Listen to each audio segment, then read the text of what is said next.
this video is in regards to a post I did on my website called Why Are Swatches Important? I thought it was also important to make sure I had it in video form for those that don't usually go over to my blog and look at the stuff that's on there. Now, swatches can help you determine a lot of different things. What I thought would be best is to show you an example of why swatches are important. I have on this Sock Loom 2 by Authentic Knitting Board, just a small little sample of a pattern that I was working on. This is actually what inspired my flower pot holder video. So if you've watched that, you've seen this kind of idea in that too. So this just shows casting on, 1, 2, 3, 4, 5, 6, 7, 8, 9. Now using 9 pegs on this loom and just kind of doing the drop stitch and doing the figure 8 stitch and seeing how they work in combination to each other. So that's what a swatch is going to do. And this is using 1 strand of worsted weight yarn. So you're thinking, okay, what's the big deal? If we take this and we do a swatch on a Nifty Knitter loom, which has a bigger gauge, and we do 9 on that, 9 pegs, and we do a drop stitch and we do the figure 8, we get a totally different kind of outcome. Because the spacing is different, we're only using 1 strand when maybe we want to use a bulkier or use 2 strands of yarn. So this is what it helps. It helps you to determine which way do you want to see the pattern that you're working on. Do you want it on this loom? Do you want it on that loom?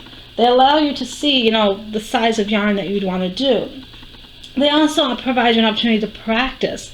By practicing what you might want to do on a loom first, it saves you a lot of time and headaches if things don't go right. It'll give you a chance. It's always good, especially for new loomers, to take the time to actually practice what you want to do. If you're not familiar with doing a stitch such as the figure 8, practice it in a little swatch, count on so many pegs, or cast on so many pegs, do a few rows, see if you like it.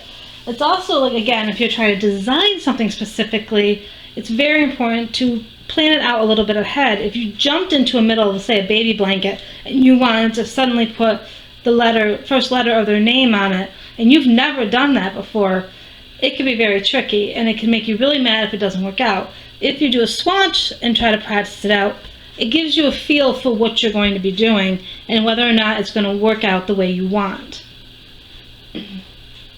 They also are a great reference. Doing swatches of different stitches will allow you to go back and look and see how those stitches look. You can easily do little swatches and name them with whatever stitch you did, however many pegs you cast it on, so that you can go back and say, well, wait a minute, I like the figure 8 better on this one than this one. Oh, this is what the look, you can compare how they would look from one loom to the other by having some notes there, and also just being able to see how it works out differently. Again, remember, this was 9 pegs on a Nifty Knitter loom, and it's a lot, it's definitely bigger than the 9 pegs on my Sock Loom 2. So it's very, like I said, swatches will become a good resource for those that are especially new to loom knitting to kind of see, if the yarn's going to work the way you want. Do you need to change up your yarn for the project you want to do? Again, it allows you to practice, which is very important in loom knitting, so that you can be comfortable with a stitch that you may want to do in a project later.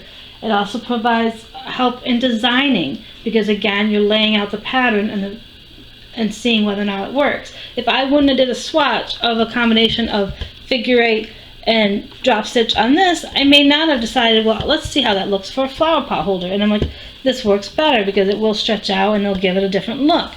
So what's funny is I like it on here for a flower pot holder, but if I was practicing, I may want to do a scarf doing this pattern on this one because I like the tightness of this one more than that one for making a scarf. So again, swatches will help you determine, is this better to be used in a blanket? Is this better to use in a scarf or a hat? So don't rule out any kind of stitch combination. Don't look at the Nifty and say, oh, that looks like poop, I don't like it, I need to do something about it. The reality is you can easily try that same combination on a different loom and say, hey, wait a minute, it looks a lot better when it's done on this loom than that loom. So never rule out an idea that you have without trying it on a couple different looms first. And that is why swatches are very important to new loomers and even to experienced loomers like myself. It gives us a chance to practice, gives us a chance to plan out designs, and gives us a chance to compare what loom is going to work best for our project. Now, if you haven't already, make sure you hit that subscribe button down below, give this video a thumbs up, and if you have any questions, make sure you comment down below, and I'll do my best to get back to you as soon as I can. And have a great day, everyone.